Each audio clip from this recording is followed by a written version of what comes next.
목사이면서 미래학자인 최윤식 박사가 쓴 그 한국교회 미래지도라고 하는 책이 있습니다. 좀 두껍고요. 한 2권, 1, 2권으로 되어 있는 책입니다. 책 하나는 2013년도에 1권을 썼고 작년에 2권을 썼습니다. 지금부터 40년 후가 되는 2050년, 2060년경에는 한국교회의 성도의 수가 반토막 난다고 하는 그런 얘기를 그곳에서 해주고 있습니다. 성도들의 수가 300만에서 400만 정도로 줄어들 것이라고 전망을 하고 있고요. 특히 주일학교의 아이들의 수는 30만 명에서 40만 명 정도로 줄어들 것이라고 전망하고 있어요. 그는 그 책에서 이렇게 말을 합니다. 교회의 교육부서가 이미 1980년부터 줄기 시작했지만 아무도 위기를 느끼지 못했다. 오히려 1980년대부터 90년대 초반까지 한국교회의 폭발적인 성장에 대한 환호성만이 가득했다. 자, 그런데 예장 통합 측에서만 지난 10년 동안 주일학교 어린이 부서가 38만 명에서 28만 명으로 줄어들었고 기독교 대한성결교회도 주일학교가 30%나 줄었다.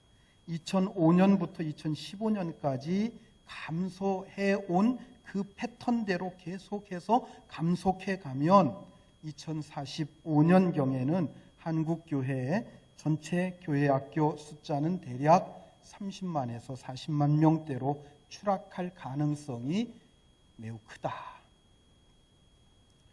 최윤식 박사의 이러한 예측이 굉장히 기분이 나쁘면서도 인정할 수밖에 없는 이유는 그가 추상적으로 말하고 있는 것이 아니기 때문입니다. 여러 가지 구체적인 데이터를 가지고 아주 논리적으로 설명을 하고 있어요. 이 두꺼운 책 2권에서 그것을 쭉 해서 전망하면서 설명을 하고 있는데 그 책을 읽으면서 정말 가슴이 쓸어내리는 것을 제가 느낄 수가 있었습니다. 정말 우리는 한국교회의 미래에 대해서 염려를 해야 되고 특히 다음 세대에 대해서 깊은 관심을 갖지 않으면 안 되는 그러한 시점에 와 있다고 생각할 수가 있겠습니다.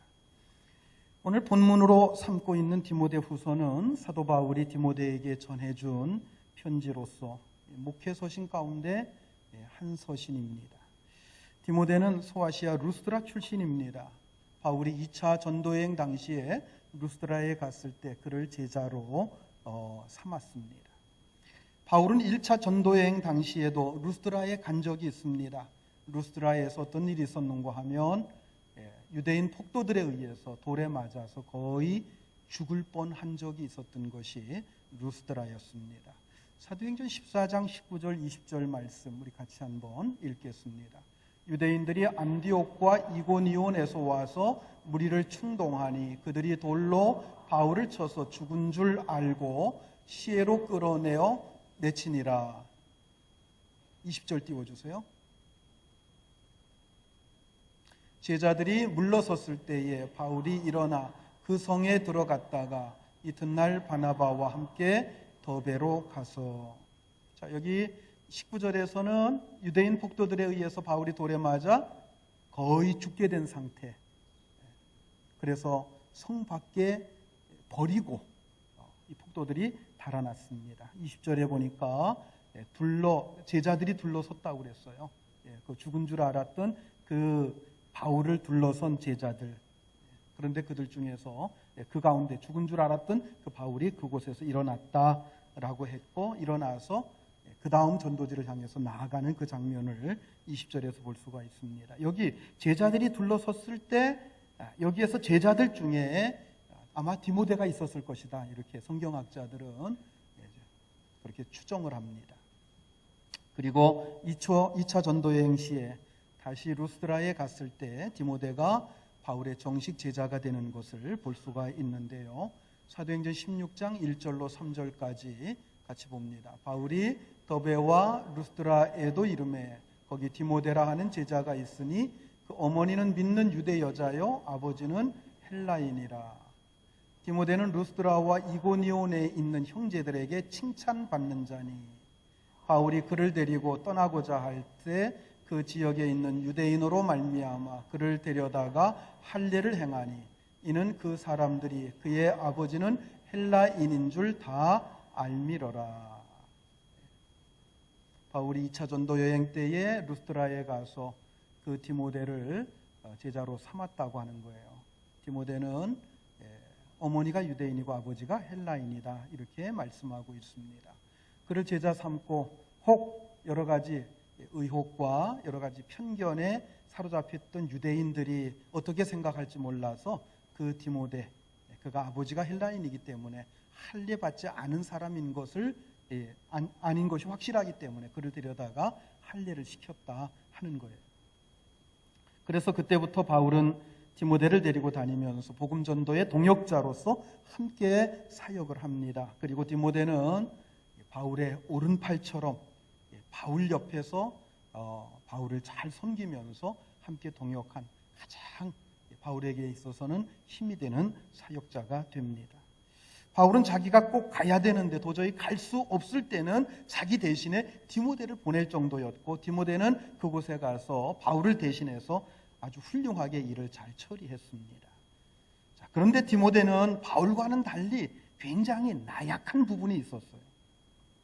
바울은 루스드라에서 돌에 맞아 죽으면서도 다시 일어나서 하나님의 말씀을 전할 정도로 굉장히 의지가 강한 사람이었습니다. 그런데 디모데는 바울과 같은 그런 강한 의지가 부족했던 것 같습니다. 그래서 바울이 로마 감옥에 수감되어 처형이 임박해졌을 때에 디모데는 굉장히 두려워하고 또 날마다 울면서 마음이 약해져가지고 날마다 울면서 하루하루 지냈던 것 같습니다.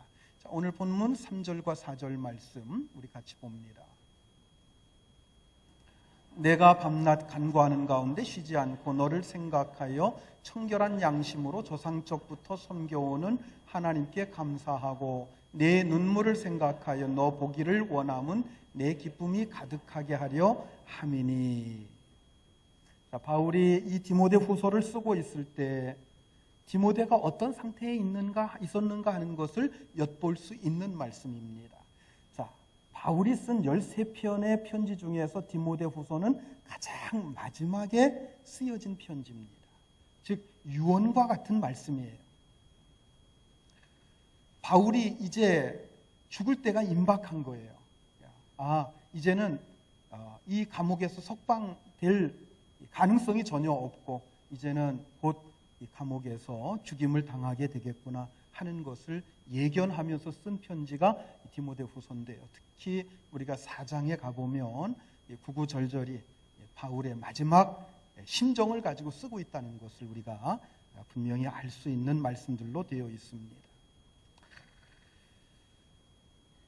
디모데는 이때쯤 해가지고 굉장히 그 마음이 불안하고 답답하고 절망적이었습니다. 마치 사업을 하다가 부도난 그 사람의 심정이었을 것입니다. 그 이유는 그렇게 믿고 의지했던 바울이 로마 감옥에서 처형된다고 하는 것이 거의 자명해지면서 그 마음속에 그러한 마음을 가지고 있었습니다. 그리고 지금 디모데는 바울과는 상당히 좀 먼 거리에 와 있습니다. 그것을 우리가 디모데 후서 4장에서 우리가 볼 수가 있습니다. 겨울이 오기 전에 어서 와라. 겨울이 되면 네가 항해를 하지 못하기 때문에 나한테 올 수가 없다. 그리고 나는 내년 봄까지 살 가능성은 거의 없다. 빨리 와라 하고서는 부르는 장면을 통해서 우리는 알 수가 있습니다. 자, 오늘 본문 4절에 보면 내 눈물이라고 하는 것을 볼 수가 있습니다. 이것은 바울이 감옥에 갇히고 형편이 점점 어려워짐에 따라서 디모데가 날마다 울면서 절망의 눈물을 흘리는 그 눈물을 가리킨다 이렇게 볼 수가 있습니다. 사실 바울이 무슨 큰 죄를 지은 것도 아니고 유대교와의 종교적인 문제로 인해서 투옥이 되었기 때문에 디모데는 생각하기를 바울이 얼마 안 있으면 석방이 될 것이다 그렇게 기대를 했었습니다. 그래서 바울이 풀려나면 바울이 소원했던 함께 서바나까지 가서 복음을 전할 것도 그는 기대를 하고 있었습니다. 그러나 로마의 네로 황제가 기독교에 대해서 대대적으로 박해를 가하면서 결국 바울의 석방은 가능성이 없어지고 이제 순교를 당하게 되는 그런 상황에 처하게 되자 디모데는 말할 수 없는 가슴 아픈 그런 마음을 가지고 낙심감을 가지고 절망감을 가지고 많이 울었다고 하는 것입니다. 바울은 이렇게 나약해져 있는 디모데를 향해서 이 디모데 후서를 통해서 위로와 용기와 소망을 주고 있습니다. 디모데의 마음속에 있는 그의 아름다운 신앙을 일깨워주고 지금 외적으로 부딪혀오는 모든 어려움들을 잘 극복할 수 있도록 다시 한번 그의 마음속에 사명을 굳게 세워주는 것, 이 편지가 바로 이 디모데 후서입니다. 자, 먼저 바울은 디모데의 마음속에 있는 아름다운 신앙을 일깨워주고 있습니다. 자, 본문 3절 말씀 한 번 더 같이 봅니다. 내가 밤낮 간구하는 가운데 쉬지 않고 너를 생각하여 청결한 양심으로 조상적부터 섬겨오는 하나님께 감사하고.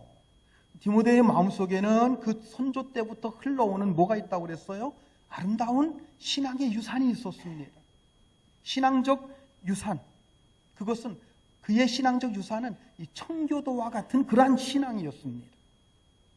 청결한 양심을 가지고 깨끗한 마음을 가지고 늘 하나님께 감사하는 그런 신앙이었습니다. 자, 이런 신앙적 유산을 바울은 5절에서 좀 더 구체적으로 설명을 합니다. 5절 말씀 같이 봅니다. 이는 내 속에 거짓이 없는 믿음이 있음을 생각함이라. 이 믿음은 먼저 내 외조모 로이스와 내 어머니 유니게 속에 있더니 내 속에도 있는 줄을 확신하노라. 디모데는 거짓 없는 믿음을 가지고 있는 사람이었습니다. 그리고 이 거짓 없는 믿음이라고 하는 것, 이것은 뭘 가리킵니까? 순수한 믿음, 순결한 믿음을 가리키는데요. 세상에 물들지 않은 그 믿음, 이기심과 탐욕으로 물들지 않은 그 믿음, 이 순수한 믿음을 이 디모데가 가지고 있었다고 하는 것입니다. 여러분, 우리의 믿음을 새롭게 해야 될 줄로 믿으시기 바랍니다. 어떤 믿음입니까? 세상에 때묻지 않은 순수한 믿음, 순결한 믿음을 우리가 간직해야 됩니다. 오늘날 믿기는 믿되 사리사욕에 사로잡혀서 믿는 사람들이 많습니다. 헛된 욕망에 사로잡혀서 그것을 위해서 자기 어떤 개인적인 어떤 욕심을 채우기 위해서 예수 믿는 사람들도 적지 않다는 거예요. 예수님께서는 누구든지 어린아이와 같지 않고서는 결단코 천국에 들어갈 수 없다고 말씀을 하셨어요. 마가복음 10장 13절로 16절까지 우리 같이 한번 읽습니다. 사람들이 예수께서 만져주심을 바라고 어린아이들을 데리고 오매 제자들이 꾸짖거늘 예수께서 보시고 노하시어 이르시되 어린아이들이 내게 오는 것을 용납하고 금하지 말라. 하나님의 나라가 이런 자의 것이니라. 내가 진실로 너희에게 이르노니 누구든지 하나님의 나라를 어린아이와 같이 받들지 않는 자는 결단코 그곳에 들어가지 못하리라 하시고 그 어린아이들을 안고 그들 위에 안수하시고 축복하시니라. 예수님 당시에는 어린아이들은 사람 취급도 하지 않았어요. 그래서 사람 숫자를 셀 때 어린아이들은 그 숫자에서 뺐습니다. 사람들이 예수님께 아이들을 데리고 옵니다. 예수님께서 만져주심을 바라고 축복해 주시기를 기대해서 아이들을 데리고 옵니다. 그랬더니 제자들이 그들을 꾸짖습니다. 그들을 막아섭니다. 그때 예수님께서 그들을 막지 말라. 내게로 가까이 오게 하라 하시고서는 그 어린아이들을 품에 안으시고 천국은 마치 이 어린아이들의 것이니라. 너희가 결단코 어린아이와 같지 아니하면 천국에 들어갈 수 없다 하시면서 그 어린아이들을 안으시고 안수하시고 축복해 주셨다라는 말씀이에요. 자, 오늘이 어린이 주일입니다마는 예수님께서는 어린아이들을 아주 귀하게 여기셨습니다. 하나님의 나라가 바로 이러한 자들의 것이라고 말씀하고 있습니다.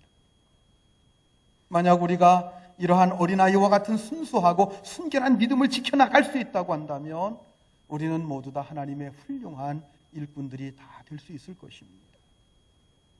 지금까지 그리스도의 몸된 교회를 세우고 이 땅에서 하나님 나라를 널리 확장시킨 훌륭한 사역자들은 모두 다 이러한 마음을 가지고 있었습니다. 어린아이와 같이 가난한 마음, 그리고 순수한 믿음의 소유자들이었습니다.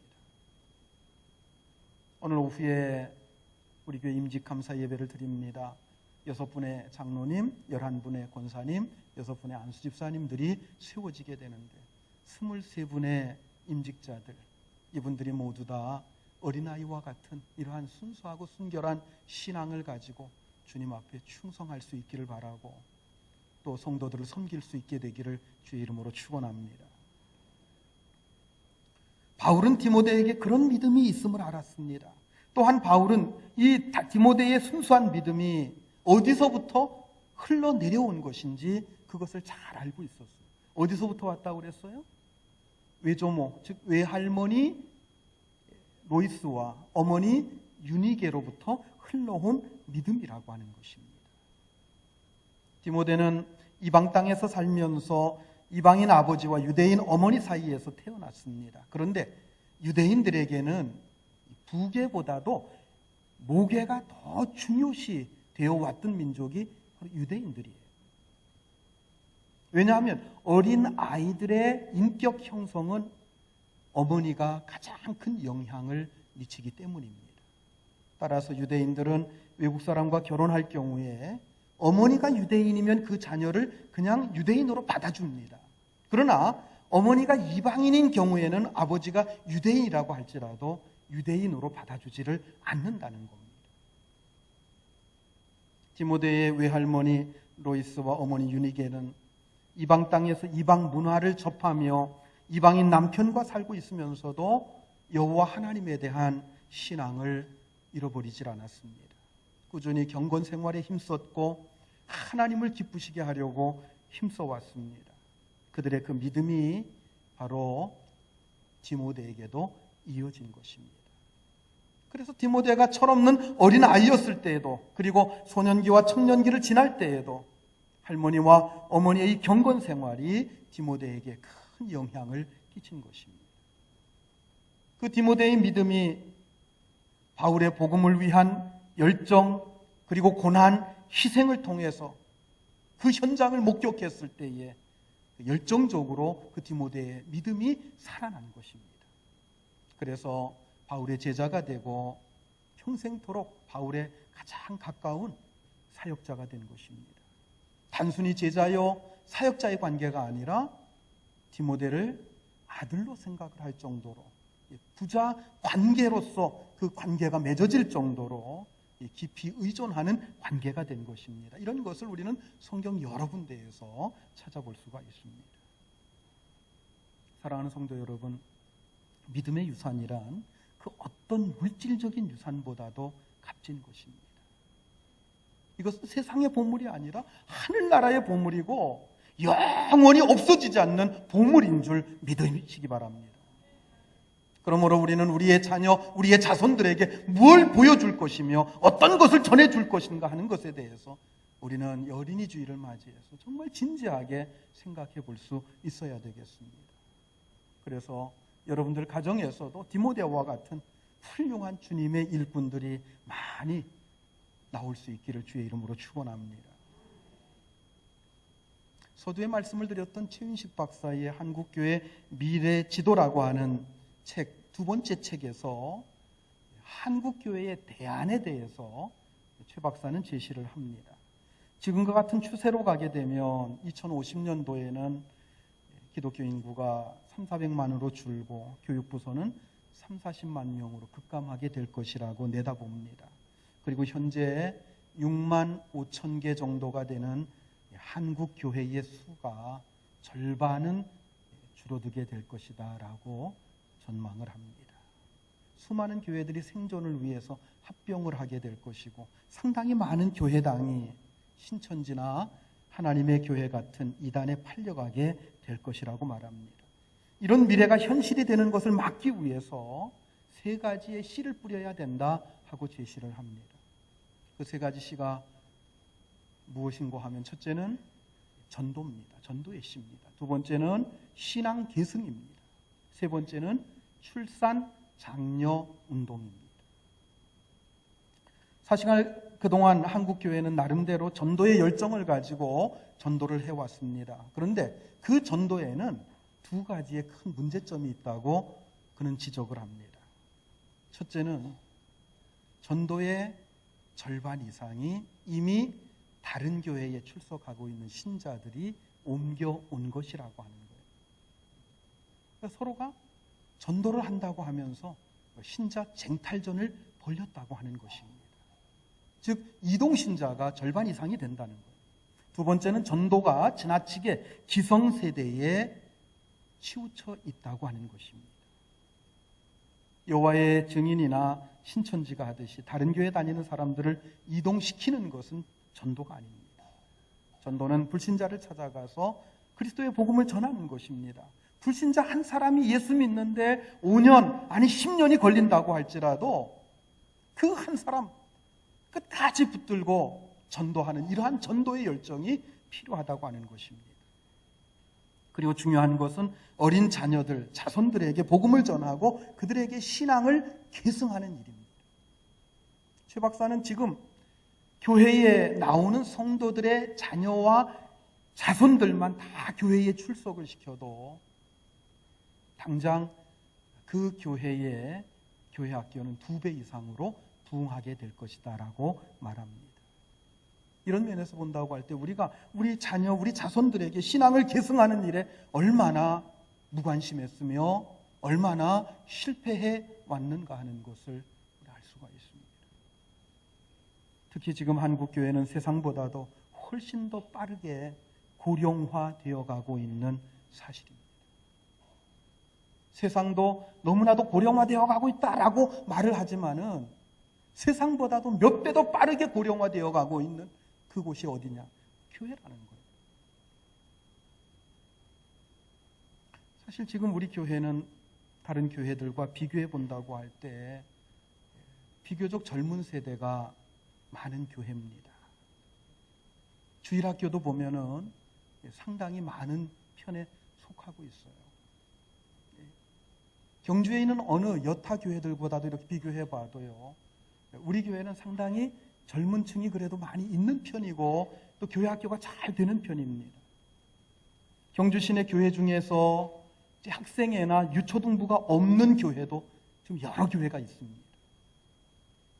시쳇말로 경주 시내에 있는 어느 유서 깊은 교회는요, 교회에서 부딪히는 여자 성도는 모두 다 권사님이고 교회에서 부딪히는 모든 남자 성도들은 모두 다 장로님이다. 그렇게 말하는 교회도 있습니다. 우리 한국 교회도 머지않아서 유럽 교회처럼 될 수 있다고 하는 사실을 우리가 간과해서는 안 됩니다. 유럽에 있는 수백 년 된 유서 깊은 교회에 가보면 주일 예배에 20-30명 정도의 노인들이 앉아서 예배 드리는 광경을 쉽게 찾아볼 수 있다는 거예요. 그러니까 이렇게 큰 예배당 안에 마치 이렇게 성가대석 정도 이렇게 앉을 정도 요 인원이 앉아서 그 노인네들이 앉아서 예배를 드리는 교회들이 거의 대부분의 교회들의 모습이라고 하는 겁니다. 여러분들 그것을 한번 상상해 보세요. 수십 년 후에 우리 교회가 만약에 다음 세대를 제대로 키우지 못하고 전도를 제대로 하지 않고 이렇게 해서 결국은 우리 교회 성도들이 그야말로 다 떠나가든지 뭐 저 세상으로 가든지 이렇게 해가지고 그냥 이 자리에 이렇게만 앉아서 예배 드린다고 하면 상상을 한번 해보십시오. 얼마나 비참한 일입니까? 지금 많은 한국 교회들이 앞다퉈서 교회당을 크게 짓고 있습니다. 수백억씩 빚을 내어서 크게 짓고 그 빚을 갚지 못해서 하나님의 교회라는 그 이단으로 넘어가는 교회도 있습니다. 바로 얼마 전의 일이에요. 저 수도권에 있는 어느 교회가 굉장히 크게 졌어요. 526억에 하나님의 교회로 팔렸습니다. 부도난 거죠, 교회가요. 빚을 갚지 못하니까. 여러분, 그렇게 크게 지어놓고 다음 세대를 제대로 키우지 못하면 머지않아 한국 교회도 유럽 교회들처럼 될 수 있다는 거예요. 열심히 전도하고 양육해야 됩니다. 그리고 가급적 젊은 세대를 전도해야 됩니다. 특히 어린아이들 전도하는 일에 힘써야 됩니다. 물론 기성세대 어른들 전도하지 말라는 얘기 아닙니다. 전도를 누가 상대를 가려서 전도를 하라는 그런 얘기는 아니에요. 그러나 여러분, 기성세대를 한 사람 전도하는 것보다 어린아이들 전도하는 것이 훨씬 쉽습니다. 훨씬 쉬워요. 그리고 어린아이들 전도해봐야 당장 교회에 무슨 도움이 되겠느냐 이렇게 생각을 해요. 그러나 그들에 의해서 한국교회 미래가 달려있는 거예요. 그리고 여러분들의 신앙을 자녀 자손들에게 잘 계승해야 됩니다. 그리고 교회 안에서부터 출산 장려 운동을 해야 됩니다. 어떤 교회 가보니까요, 어떤 집에서 세 번째 아이 태어나면 교회에서 100만 원을 지급을 해요. 네 번째 아이 태어나면 200만 원을 지급하고. 그래서 저는 참 좋은 정책이다 그렇게 생각을 했어요. 정말 우리 교회에서도 시행할 만한 그런 정책 아닙니까? 결혼 장려도 해야 됩니다. 요즘에 이 독신자들 너무 많아요. 제가 여기도 좀 많이 있기 때문에 제가 말하기 참 난감합니다만은, 어쨌든 안 간 건지 못 간 건지는 잘 모르겠습니다만 우리 교회도 독신자들 너무 많아요. 최윤식 박사는 교회의 교회학교 교육부서가 바로 해답이라고 말합니다. 교회학교 부흥에는 두 가지 중요한 원칙이 있다고 제시를 합니다. 그 첫 번째는 주일학교 생태계를 회복해야 된다 그렇게 말합니다. 이게 무슨 말이냐 하면, 청년 대학부를 살리려면 어디를 키워야 돼요? 중고등부를 키워야 되는 거예요. 그리고 중고등부를 살리려면 어디를 키워야 돼요? 유초등부를 키워야 되는 겁니다. 유초등부를 키우려면 어디를 키워야 돼요? 영유아부를 키워야 돼요. 너무 당연한 얘기죠. 그러나 우리가 간과하고 있는 부분입니다. 두 번째는 교사를 세우는데 총력을 기울여라 그렇게 말합니다. 교회학교 담당 교역자의 최우선순위가 뭐냐? 학생 전도가 아닙니다. 교회학교 교사를 세우는데 집중해야 된다는 거예요. 즉 교역자는 교사의 수준을 높이는데 전력을 기울여야 됩니다. 또한 교사도 전도하는 것이 우선순위가 아닙니다. 교사는 맡은 아이들을 영적으로 살리는데 총력을 기울여야 됩니다. 그럼 전도는 누가 합니까? 전도는 아이들이 하는 거예요. 교역자는 교사를 살리고 교사는 아이들을 살립니다. 영적으로 살립니다. 그렇게 영적으로 살아난 아이들은 영적으로 살아나면 전도하게 돼 있는 거예요. 물론 교역자나 교사가 전도하지 말라는 얘기가 아닙니다. 사역의 우선순위, 사역의 중심이 무엇인지 바로 알고 사역을 해야 된다는 거예요. 최윤식 박사는 교회학교 교사의 중요성을 매우 강조합니다. 그리고 교사의 열정이 교회학교를 살린다라고 말하고 있어요. 여러분, 열정이 필요한 거예요. 그러면서 그는 자기 아버지에게 들은 어떤 교회학교 교사에 대한 이야기를 소개를 하는데, 그 이야기가 저한테 굉장히 감동이 됐습니다. 자신의 고향인 전남 장흥군에 있는 어느 시골 교회 교회학교 교사에 대한 이야기입니다. 자기 아버지의 친한 친구입니다. 그리고 아버지와 함께 교회학교 반사의 일을 했던 분입니다. 옛날에는 교사라고 하지 않고 뭐라고 불렀어요?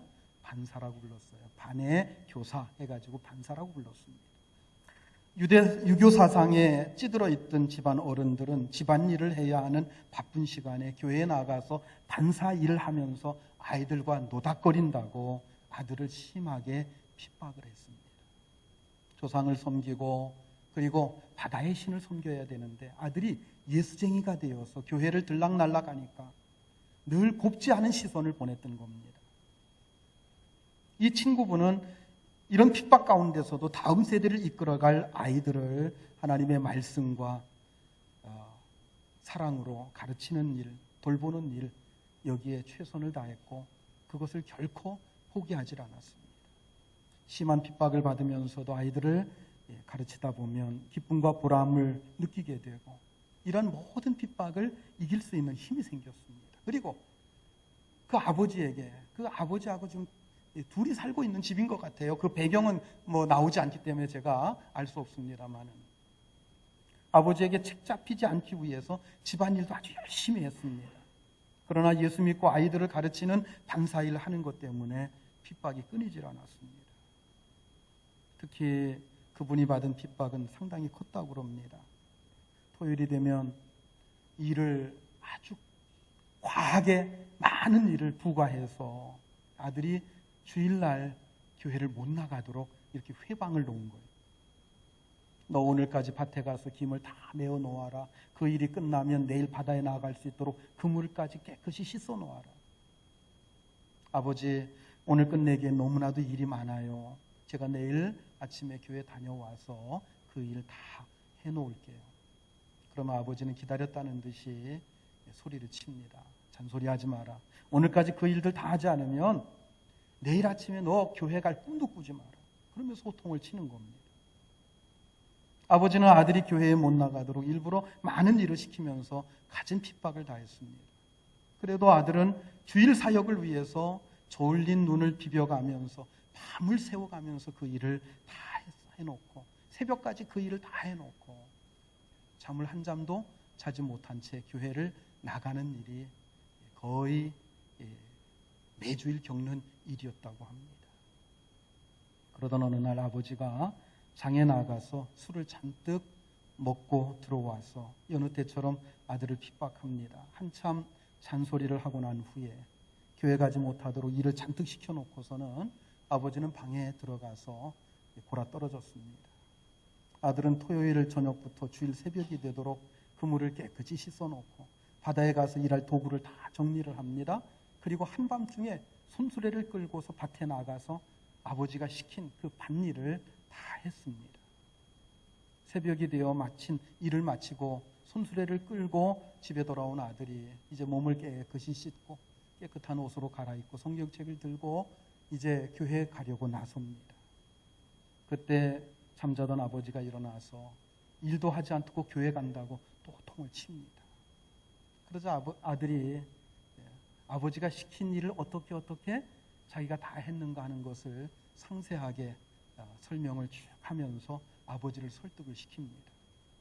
그런데 아버지는 그 말에 더 화가 난 거예요. 내 이놈 오늘부터는 절대로 교회 가지 못한다. 내 눈에 흙이 들어가기 전엔 교회 가지 못해. 아버지 고정하세요. 제가 아버지 식사도 다 차려놨으니까 일어나서 식사하시고 조금만 기다리셔요. 제가 교회 다녀와서 아버지 시키는 일도 하겠습니다. 그리고서는 성경책을 들고서 저 문을 향해서 나가는데 아버지가 큰 소리로 아들 이름을 부릅니다. 그래서 아들이 나가다가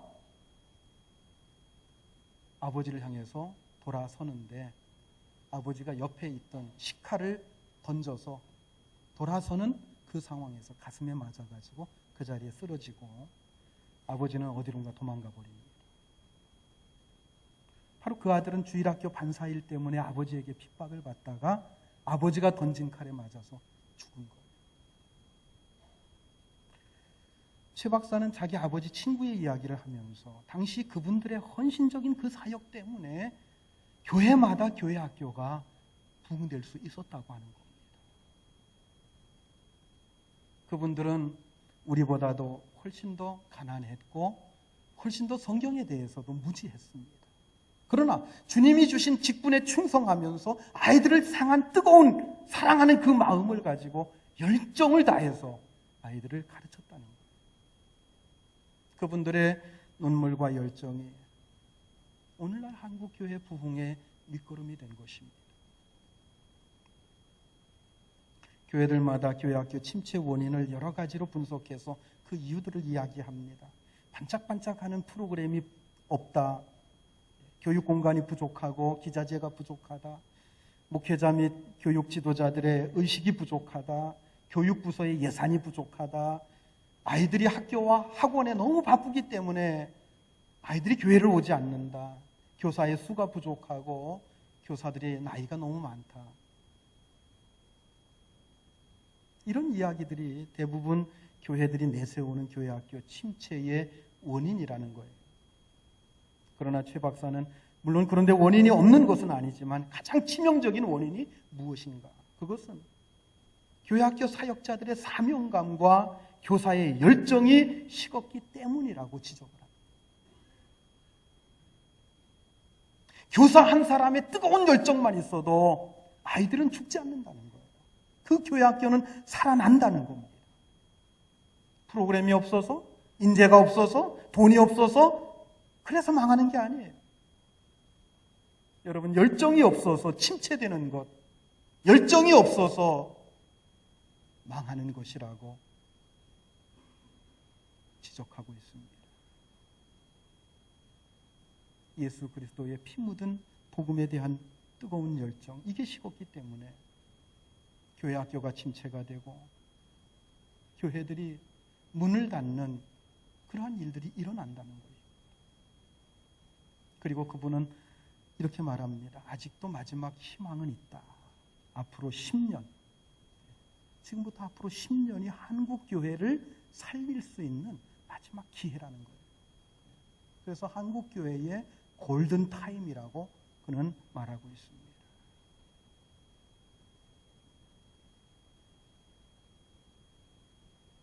우리가 그의 예측을 우리가 무시해서는 안 됩니다. 간과해서는 안 됩니다.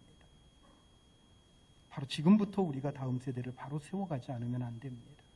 우리의 자녀, 우리 자손들에게 정말 우리의 신앙을 바르게 계승시켜야 됩니다. 교회의 그 어떤 부서도 다 중요하지만 가장 중요한 것은 교회 학교입니다. 교회 학교 바로 세워야 됩니다. 무엇보다도 사역자들과 교사들에게 있어서 열정이 살아나야 됩니다. 여러분, 교회는 다른 것으로 부흥하지 않습니다.